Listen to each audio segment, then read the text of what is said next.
परब्रह्म भगवान श्री स्वामी समर्थ महाराज सद्गुरू मोरे दादा आणि आपले सर्वांचे श्रद्धास्थान परमपूज्य गुरु माऊलींच्या चरणी त्रिवार वंदन। दरमहा आपण या पुण्यभूमीमध्ये महाराष्ट्रातील महाराष्ट्राच्या बाहेरील आणि 18 विभागासहित ग्राम अभियानातील वेगवेगळ्या उपक्रमात सक्रिय असणारे आपण सर्व सेवेकरी या ठिकाणी गुरुमाऊलींचा आशीर्वाद आणि अमृतुल्य हितगुजाचा लाभ घेण्यासाठी आपण सर्वजण येत असतो। तर आपण आजच्या या मासिक सत्संगात आपण पितृपक्ष सुरू असल्यामुळं आपण आपल्या सर्व सेवेकऱ्यांनी पितृतर्पणाचं नियोजन झालेलं का बाकी झालं पितृतर्पणाचं नियोजन सकाळच्या सत्रामध्ये आपण केलं होतं आणि आपले सेवेकरी कुठल्याही प्रकारचं ऋण आपण ठेवत नाही। मग ते पितृऋण असो कुठल्याही प्रकारच्या ऋणात अटकून न पडता सर्व ऋण कसे मुक्त होईल या दृष्टीने आपल्या मार्गातून वेळोवेळी मार्गदर्शन केलं जातं आणि आपल्या साधारण सर्वांनाच आपल्या सेवेकऱ्यांना भाविकांना प्रत्येक ऋणातून कसं मुक्त होता येईल या संदर्भात आपल्याकडून गुरुमाऊलींनी अनेक वेगवेगळ्या पुण्यक्षेत्राच्या ठिकाणी सेवा करून घेतलेली आहे। भागवतासारखं पारायणाचं लाभ आपल्याला त्या पुण्यक्षेत्री झालेला आहे आणि अशा वेगवेगळ्या चांगल्या सत्कर्मात सेवेतून आपल्या पितरांना सद्गती भेटावी। कारण पितरांना सद्गती कधी भेटणार? ज्यावेळेस आपण चांगलं सत्कर्म करणार, ज्यावेळेस आपण हयात असताना आपल्या आईवडिलांची सेवा करणार, ते सर्वात महत्त्वाचं आहे। जर आपण हयात असलेल्या आईवडिलांची सेवा केली नाही आणि नंतर आपण किती पिंड मांडले की तीर्थयात्रा केल्या फारसा उपयोग होत नाही। म्हणून आपले सर्व सेवेकरी सुज्ञ आहेत, त्यांना सर्वांना या संदर्भात मार्गातून माहिती दिली जाते। आपल्या बालसंस्काराचा खरा पहिला जो मंत्र आहे मातृदेव भो पितृदेव भो, आई वडील हे पहिलं दैवत आहे।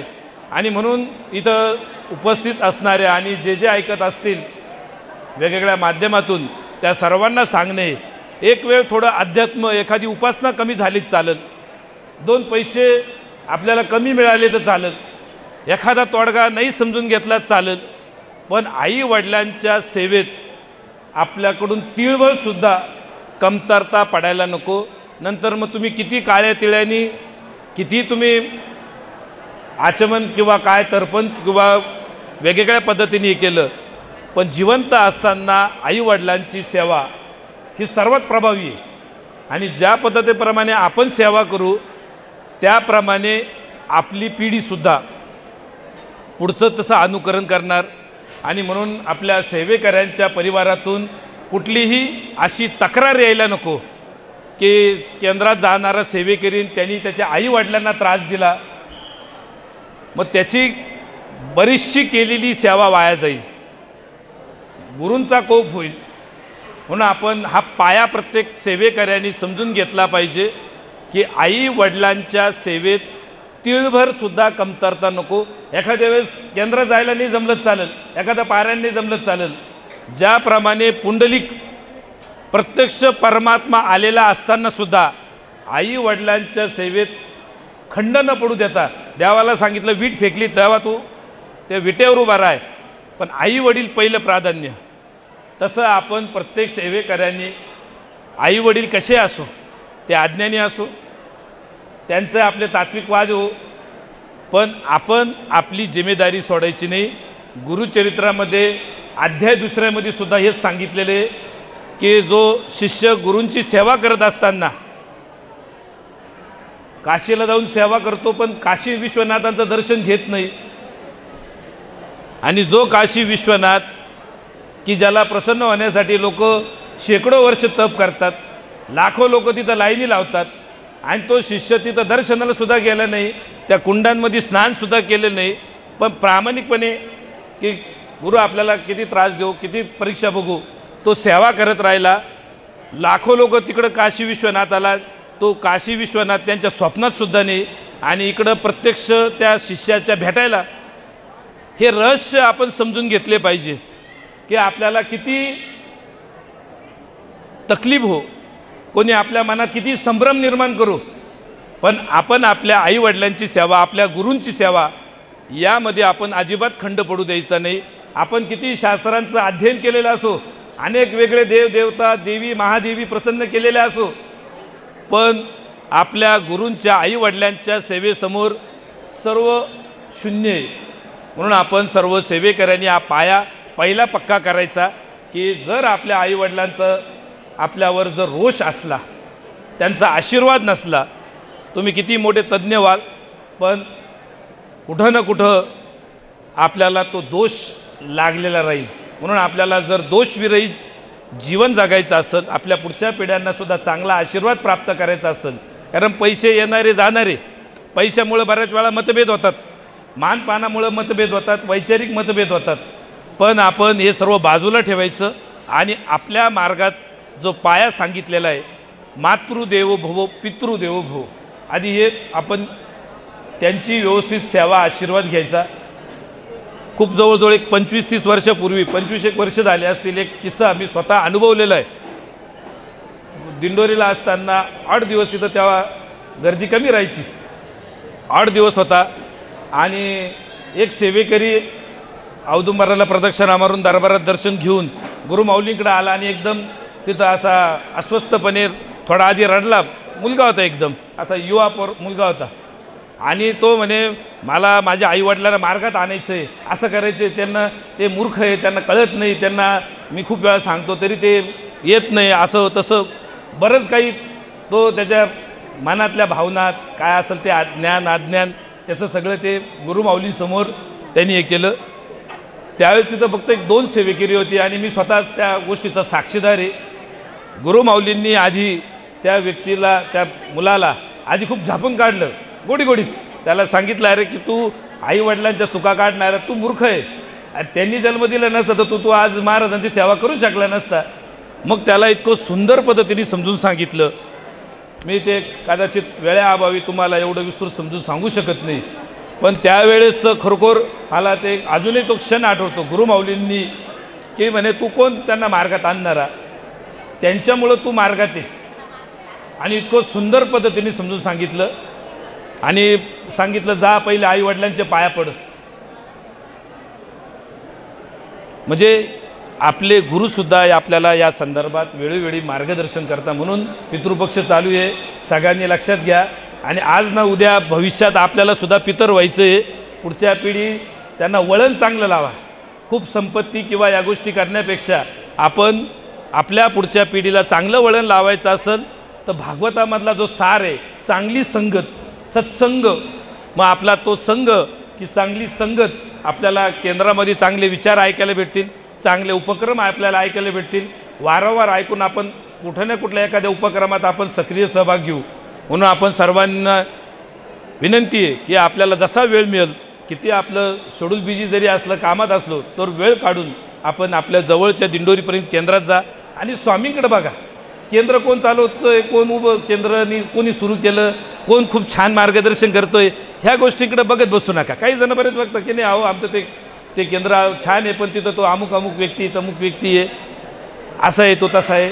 आपल्याला व्यक्तींकडे बघायचं नाही, आपल्याला स्वामींकडं, आपल्याला मन आपलं चंचल आहे म्हणून आपण त्या स्वामींच्या दरबारात जाऊन मेंदूरूपी आपल्याला बॅटरी चार्ज करायची आणि त्या बॅटरीचा प्रकाश आपल्याला त्या केंद्रात नाही टाकायचा.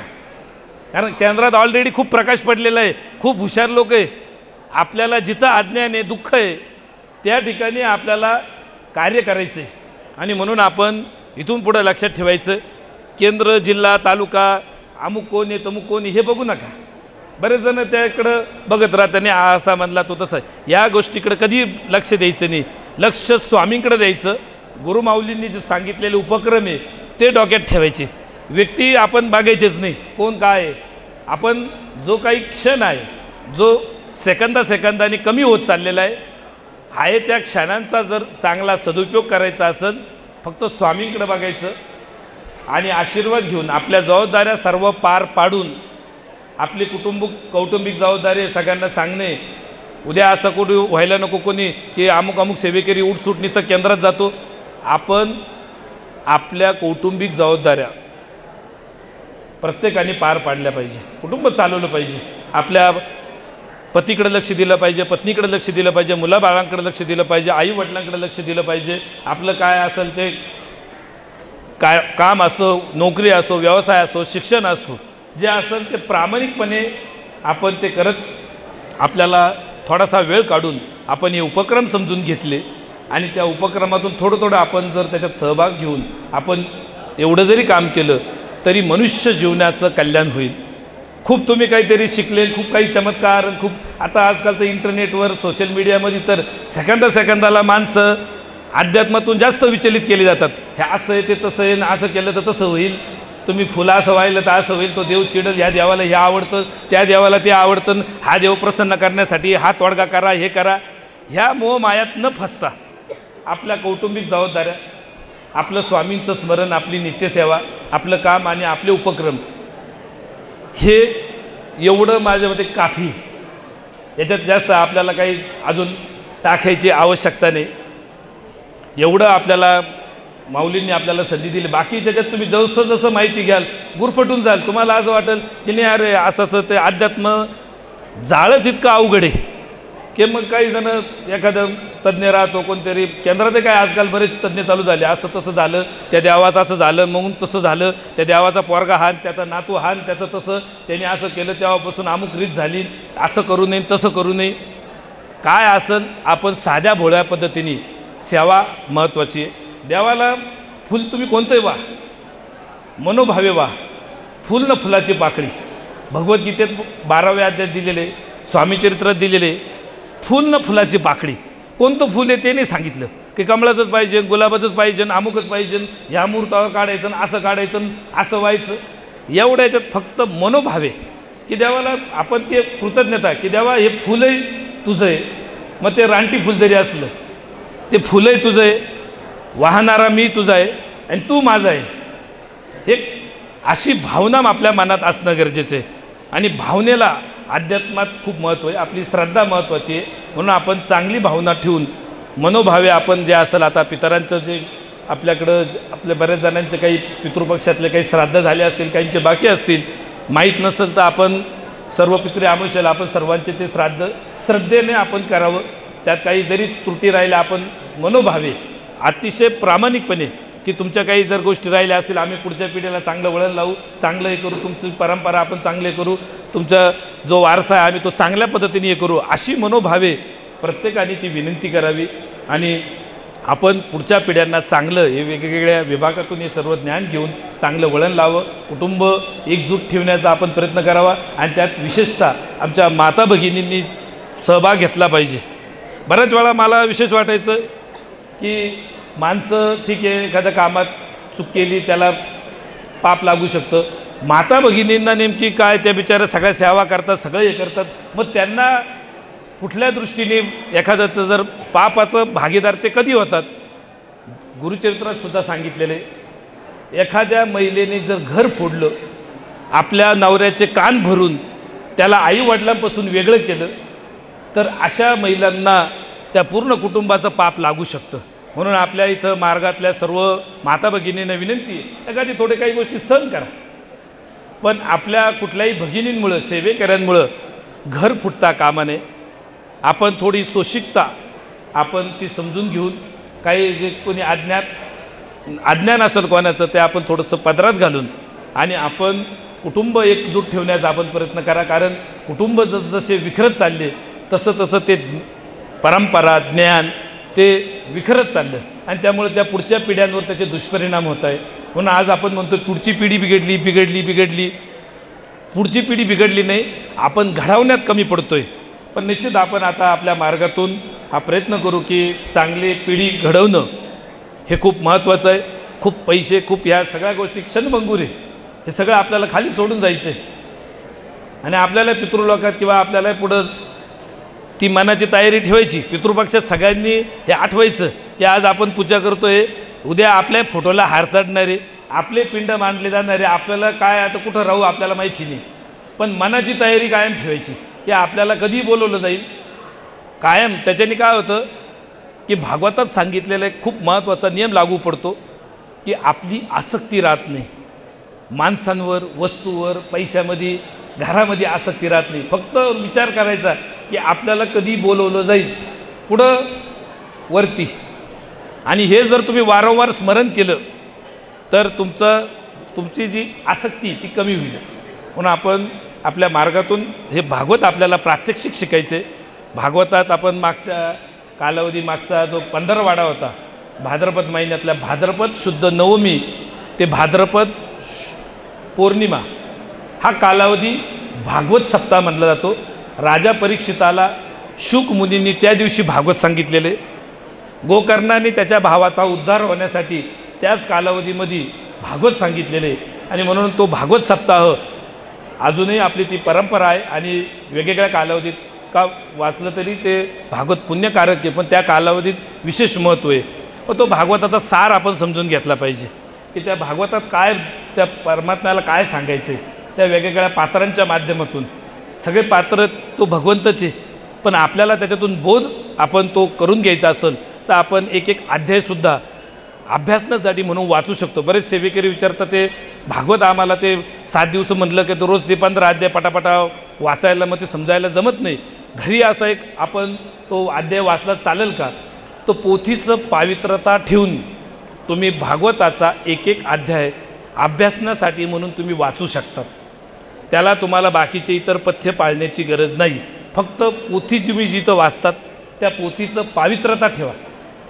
बाकी तुम्हाला खाण्यापिण्याचे बाकीचे नियम पाळण्याची गरज नाही.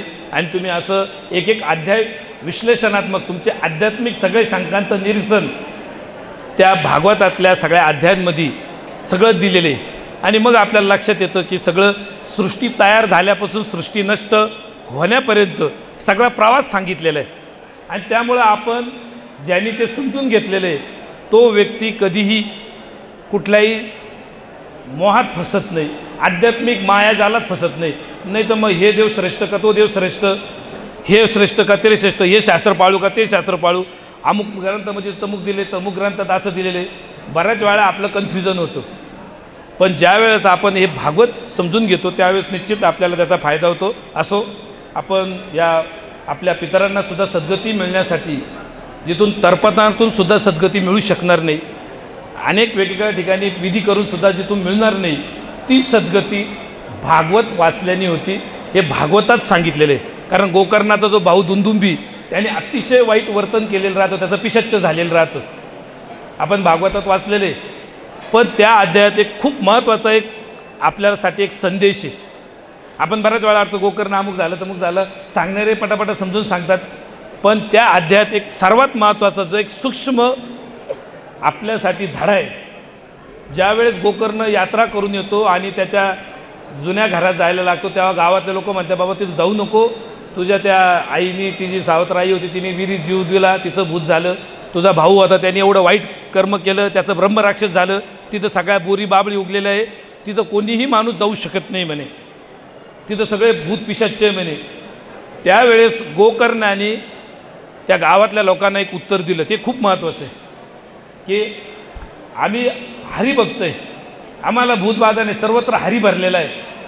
तसं आपल्या सेवेकऱ्यांनी सुद्धा मनात अशी भीती ठेवायची नाही की इथं अमुक आहे, वाईट आहे, तमुक आहे.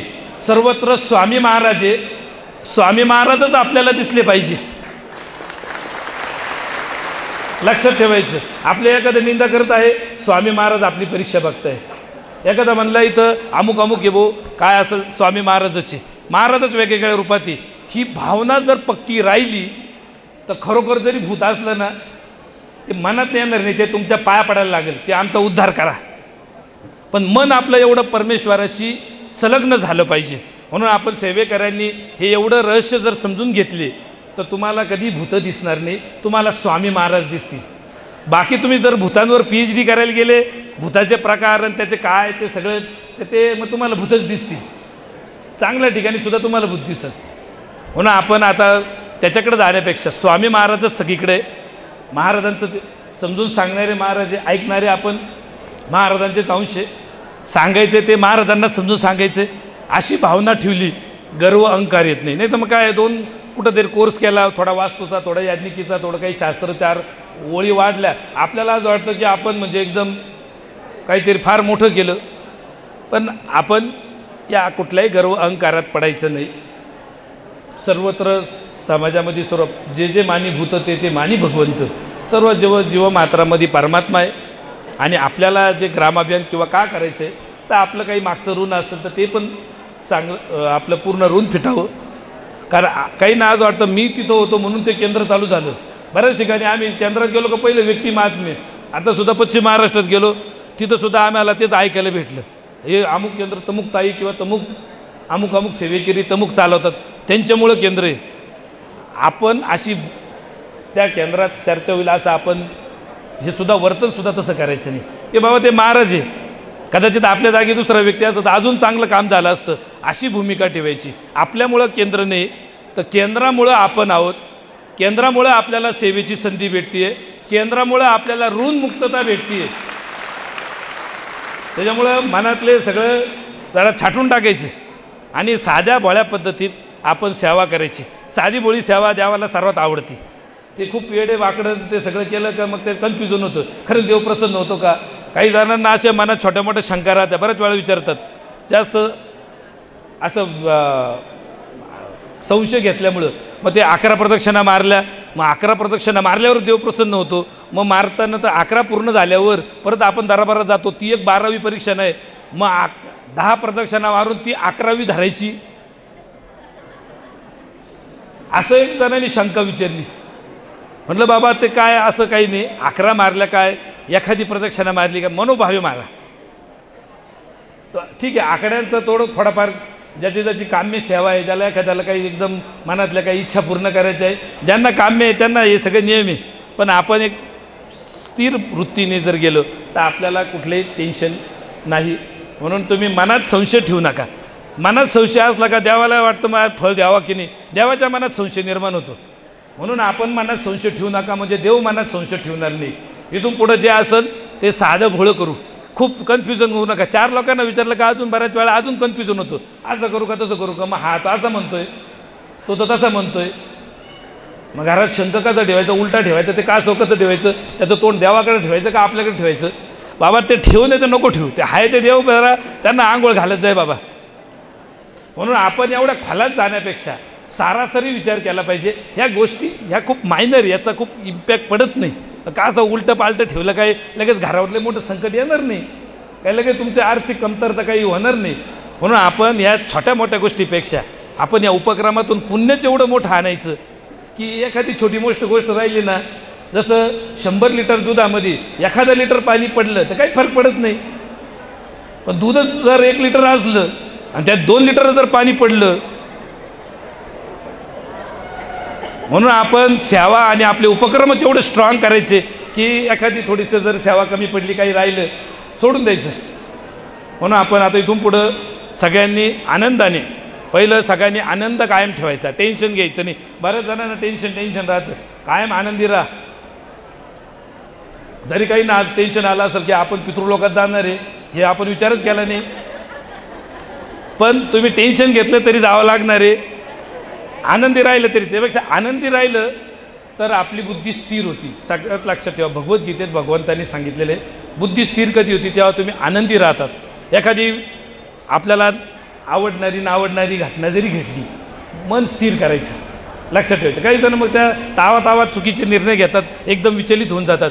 विचलित व्हायचं नाही, स्थिर व्हायचं की ठीक आहे, असं केलं तर मग बुद्धी चांगली सुचते. भगवद्गीतेत सांगितलेले प्रसादे सर्व दुःखांना हानी रस्योपजायते प्रसन्न चेतसूर्यासु बुद्धी पर्यतिष्ठू. तुम्ही प्रसन्न राहिले तर तुमची बुद्धी स्थिर होती. म्हणून प्रसन्न राहायचं. म्हणून सगळ्यांनी आता लक्षात ठेवायचं, एखादं काम कमी झाली चालेल, सेवा थोडी कमी झाली चालेल, पण आनंदी राहायचं, टेन्शन घ्यायचं नाही. काही जणांना एकदम टेन्शन राहतं, असं होणार आहे, तमुक कालावधी चालू आहे, अमुक चालू आहे, 7.5 चालू आहे, पत्रिकेत अमुक तमुक ग्रहांचं युती झाली, तमुक भविष्य वाचलं, अमुक होणार आहे, पृथ्वी नष्ट होण्याची शक्यता आहे. जेव्हा होईल तेव्हा होईल, पण जो तोपर्यंत कालावधी आहे ना, आनंदाने आपण सगळ्यांनी सुखाने राहायचं. लक्षात राहील सगळ्यांच्या. आनंदाने राहायचं, सगळ्यांच्या चेहऱ्यावर स्मित हास्य दिसलं पाहिजे. तुम्ही कधी भेटले आनंदाने श्री स्वामी समर्थ म्हटलं पाहिजे, टेन्शनमध्ये नाही. बाकी तेवढं जर केलं तर बरेचसे 50% टेन्शन त्याच्यानी 50% कामं त्याच्यानी होऊन जातात. आनंद राहिल्यावर पुन्हा आपण आनंदाने राहिलो तर आपल्याला चांगली बुद्धी आणि सगळं विचार सुचतील आणि हळूहळू आपण सर्व व्यवस्थित होईल सगळं. पुन्हा आपण कायम आपला मार्ग भगवद्गीता प्रात्यक्षिक सांगणारा मार्ग आहे. नुसती भगवद्गीता आपल्याला म्हणायची नाही, प्रात्यक्षिक त्याचं अनुकरण करायचं आहे. आणि भगवद्गीतेत जसं 18व्या अध्यायात दिलेले यज्ञ दान तप सेवा ही खूप गरजेची, म्हणून आपल्या मार्गातून ती सुद्धा सेवा आपल्याकडून करून घेतली जाते. आपण कर्मकांडाकडे दुर्लक्ष पण करत नाही आणि कर्मकांडाचा अतिरेकसुद्धा नको. कर्मकांड हे मिठासारखं पाहिजे. आपण माता भगिनी सगळे स्वयंपाक करतो, आपण स्वयंपाकात मीठ किती घालतो? एकदम मापात. मीठ नसलं तर काय होतं? आळणी चव राहत नाही आणि मीठ जास्त झालं तर खारट होतं. एक वेळ थोडं कमी मीठ टाकलं, थोडं मीठ वाढवता येतं, पण जास्त मीठ जर पडलं कमी करणं जरा अवघड राहतं. म्हणून आपण हे जे कर्मकांड किंवा ज्या गोष्टी आहेत त्या तेवढ्या जेवढ्या गुरुमाऊलीने आपल्याला सांगितलेलं आहे तेवढ्या, बाकी जास्त डोकं चालवायचं नाही. डोकं चालवलं तर तुम्ही कुठं फिरून याल आणि परत तुम्ही तुमच्या जागेवर राहाल की नाही. आपली सेवा भक्ती आपण काय गोष्टी चुकू, आयुष्य चुकू, चांगले उपक्रम चुकू सांगता येत नाही. म्हणून आपण अतिशय साध्या भोळ्या ज्या पद्धतीने आपल्या मार्गात जेवढं सांगितलेले त्या गोष्टी हे करा. लय बाकीचं अवांतर काही गोष्टी सांगणाऱ्या असतील ना, सोनं काढून घ्यायचं आणि चिंधी बाजूला ठेवायची. जे महत्त्वाचं आहे त्या गोष्टी आपण निश्चित घेण्याचा प्रयत्न करू आणि आपण सतत चांगल्या उपक्रमात चांगल्या स्वामींच्या स्मरणात राहायला पाहिजे. मन रिकामं ठेवायचं नाही. मन रिकामं राहिलं तर मग मनात वेगवेगळे विचार, मनात तर्क वितर्क येतात. अजून काय करायचं, तमुक काय करायचं, एवढं करण्यापेक्षा जे आहे समजलं तेवढे जे अज्ञानी लोक आहेत त्यांना समजून सांगा. आम्ही स्वतः मागच्या 2-4 वर्षात अनुभव घेतला. दिंडोरी तालुक्यातच एकदा आम्ही ग्रामाभियानाला एका गावात गेलो. मी स्वतः अजूनही जसं शक्य होईल त्या गावात ग्रामाभियान जातो. बऱ्याच जणांना काढतो, यांचे फक्त मोठे मेळावे होतात असं काही नाही. ग्रामाभियान अजूनही आम्ही ते करतो. त्या गावात त्या महिलांना प्रश्न विचारला की तुम्हाला गायत्री मंत्र माहीत आहे का? त्या एकही गावातल्या महिलेला मंत्र माहीत नव्हतं. नवर्ण मंत्र लांबच राहिला आणि तिथून 5-10 किलोमीटरवर आपलं केंद्र. त्या केंद्रातल्या महिलांना तर काय अजून पुढचं माहिती घ्यावी, अजून काय शिकावं, याच्यावरून त्या केंद्रात गेल्यानंतर त्या महिलांचे प्रश्न शंका वेगळ्या की अजून काय खोलात जायचं. म्हटलं एवढे खोलात जाण्यापेक्षा जे आहे समजलं त्या इथं जवळ तुमच्या 5-10 किलोमीटर बिचाऱ्या त्या महिला आहे, त्यांना तुम्ही फक्त नवर्ण मंत्र जरी सांगितला तरी जे काही पेंडिंग राहिलं असेल ते पूर्ण होऊन जाईल. म्हणून आता इथून पुढं खूप खोलात जाण्याऐवजी जे काही आपण स्वामींचा जपातून अनुभूती घेतली ती अनुभूती आपण सांगण्याचा प्रयत्न करू. आणि ती सांगण्यासाठी काही मुहूर्ताची गरज नाही, राहू काळ बागायची गरज नाही, अमावस्या पौर्णिमाने काही बागायची गरज नाही. जे काय आहे कोणी दुःखीत भेटला स्वामींचा जप कर, फक्त जप केला तरी चालेल. आणि जप करताना फक्त जप सांगा. बऱ्याच वेळा काय होतं, अनावधानाने आपल्याकडून बरंच काही सांगितलं जातं, असंच करा तसंच करा. जप करताना ते आसन पाहिजे, फोटो पाहिजे, माळ पाहिजे, ती अशीच पाहिजे, असंच केलं पाहिजे, गोमुख पाहिजे आणि एवढं सगळं आमच्याकडूनच तुम्ही घेऊन जा, माळ आमच्याकडूनच घेऊन जा, असं नाही आमच्याकडून घेऊन जा. एवढं आपण सांगण्यापेक्षा फक्त बाबा स्वामींचा जप कर. जप केला मन पक्क होईल, मनात चांगले विचार सुचतील, महाराज चांगली बुद्धी देतील, चांगलं आपल्याकडून सत्कर्म करून घेतील. तर असं आपल्याला हे अतिशय सोप्या पद्धतीत सगळ्यांना करायचं आहे. ज्यांचा लय अभ्यास झाला असेल, जो काय आपला एक्स्ट्रा अभ्यास आहे खरंच झालेला आहे काय त्याची जरा टेस्टिंग करण्यासाठी तुम्ही आजूबाजूच्या जिथं महाराज माहिती नाही, जिथं अज्ञान आहे त्या ठिकाणी आपण सांगण्याचा थोडासा प्रयत्न करा. खूप मोठा आनंद भेटतो. नुसतं स्वामींचा मंत्र जप सांगितला ना खूप मोठा आनंद आहे. मग आपल्याला खोलात जायची गरज नाही, हे करू का ते करू. आणि 100 जन्म जरी घेतले तरी शास्त्र एवढे खोले की त्याचं मूळ कोणाला सापडणार नाही, हे लक्षात ठेवा.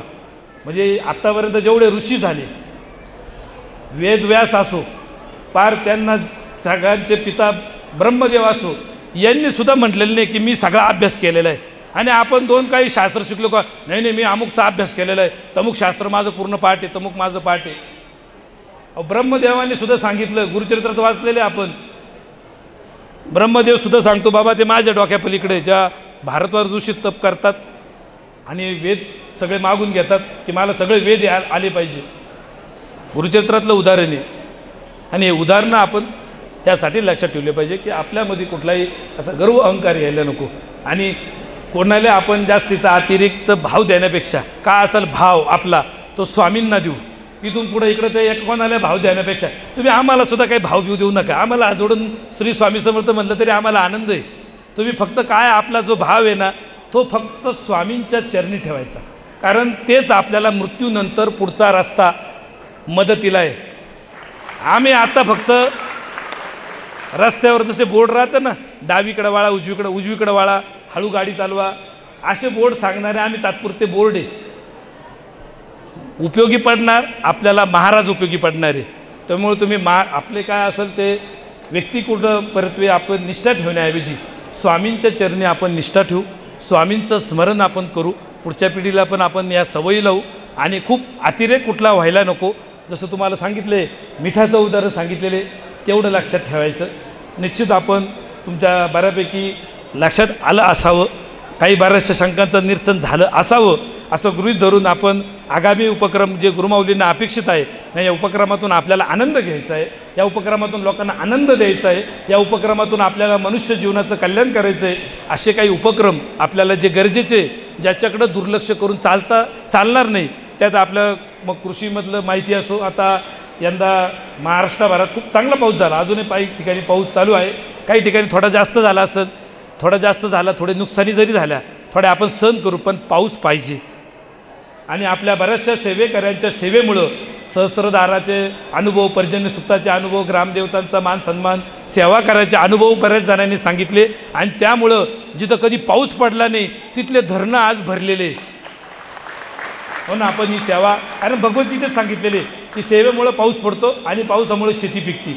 मग जरी आज थोडंसं शेतीचं काही नुकसानी झाले असतील, पुढचा हंगाम आपण चांगला कसा आणता येईल, कमी खर्चात, कमी आपल्याला खता औषधांमध्ये चांगलं उत्पादन कसं काढता येईल, यासाठी आपल्या प्रत्येक केंद्रात कृषीचे माहिती घेणारे, माहिती देणारे यंत्रणा असणं खूप गरजेचं आहे. आपण त्यासाठी वारंवार प्रयत्न करतो आहे आणि त्यासाठी शेतकरीच पाहिजे असं काही नाही. ज्यांना वाटतं आहे पोस्टमनसारखं काम करायचं आहे की शेतकऱ्यापर्यंत तो संदेश द्यायचा आहे, तर असे सर्व कोणी पण सेवेकरी त्याच्यामध्ये कृषीचं प्रतिनिधी म्हणून काम करू शकतात. आणि शेतकऱ्यांना बी पेरताना स्वामींचं स्मरण करून बी पेरलं पाहिजे.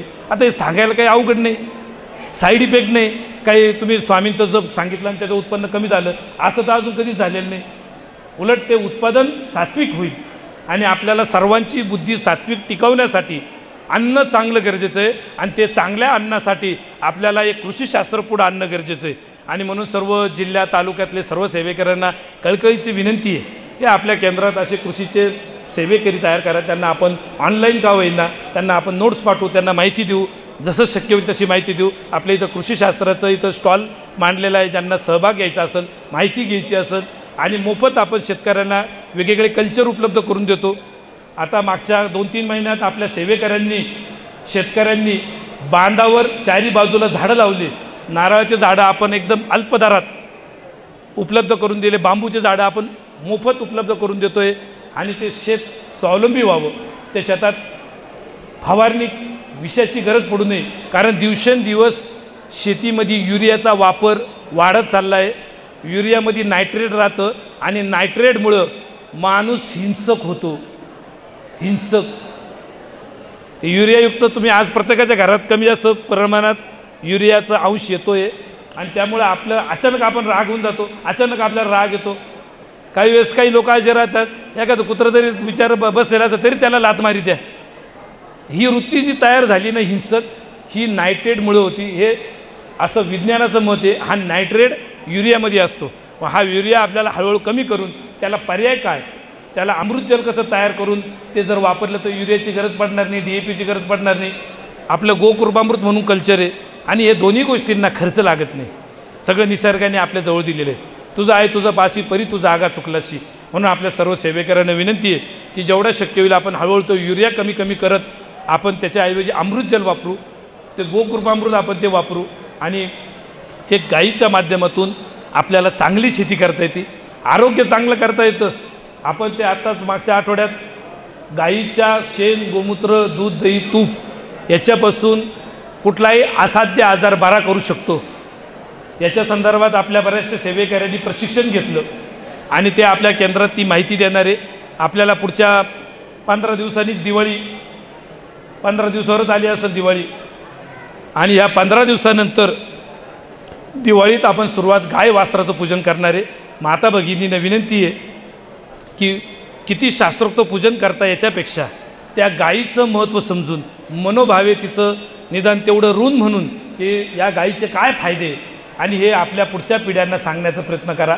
सर्व सेवेकऱ्यांना विनंती आहे की आपण नुसतं पूजनावर भर देण्यापेक्षा पूजनाबरोबर आपण त्याची माहिती ती पाहिजे. नुसतं उद्या लोक म्हणतील हे नुसते हिंदू लोक नुसते अंधश्रद्धा ठेवतात, असं नाही. पूजन का करतो त्याचं महत्त्व तेवढं आहे म्हणून आपण ते पूजन करतो, म्हणून आपण त्याचं महत्त्व पण समजून घेतलं पाहिजे आणि पुढच्या पिढ्यांना ते गाई गुरांचं महत्त्व आणि त्यांच्याशिवाय ही सगळं शेती अपूर्ण आहे, आरोग्य अपूर्ण आहे, अध्यात्म अपूर्ण आहे आणि आपल्यामुळं आपल्या वागण्यामुळं गायी आजारी पडायला नको. उद्या आपण फेकलेला कचरा प्लॅस्टिकमध्ये त्या गायींच्या पोटात जाऊ राहिला. आजही आपण बघतो शहराच्या चारी बाजूला उखारड्यावर त्या बिचाऱ्या गायी त्या इकडं तिकडं अशा फिरते, देशी गाई. आपल्याला आता असं चित्र बदलायचं आहे, एकही देशी गाय इकडं तिकडं अशी फिरायला नको. त्या गायीचं महत्त्व जेव्हा समजून घेऊ तर कोणी गाय विकणार नाही. एखादी गाय दूध जरी देत नसली, भाकड जरी असली, पण ती शेण गोमूत्रातून किती फायदा करून देते याचं महत्त्व आपल्याला येणाऱ्या वसुबारसला समजून घ्यायचं आहे. म्हणून साधी पूजा करून नुसतं काय ते एखादा डाळीचं तर काय तो वाडा खाऊ घातला, भरपूर झाली पूजा ती. पण गाईचं महत्त्व त्या दिवशी आपण गुणगान आपण करू, गाईचं काय आपण त्याची माहिती घेऊ आणि इतरांना सांगण्याचा आपण प्रयत्न करू. आणि आपल्या कृतीमुळं उद्या गायी मृत्युमुखी पडायला नको. आपल्या सर्व सेवेकऱ्यांना विनंती आहे की आपण पर्यावरणपूरक जीवनशैली काय आहे हे आपल्याला समजून घ्यायचे आणि प्रत्येक केंद्र हे पर्यावरणपूरक केंद्र आपल्याला करायचे. आणि जे केंद्र पर्यावरणपूरक राहणारे पहिल्या 3 केंद्रांना आपण जागतिक कृषी महोत्सवमध्ये बक्षीस देणारे सगळ्यांनी लक्षात ठेवा. आणि पर्यावरणपूरक केंद्र म्हणजे काय ते लक्षात घ्या, त्याची माहिती आपण सर्वांना देऊ.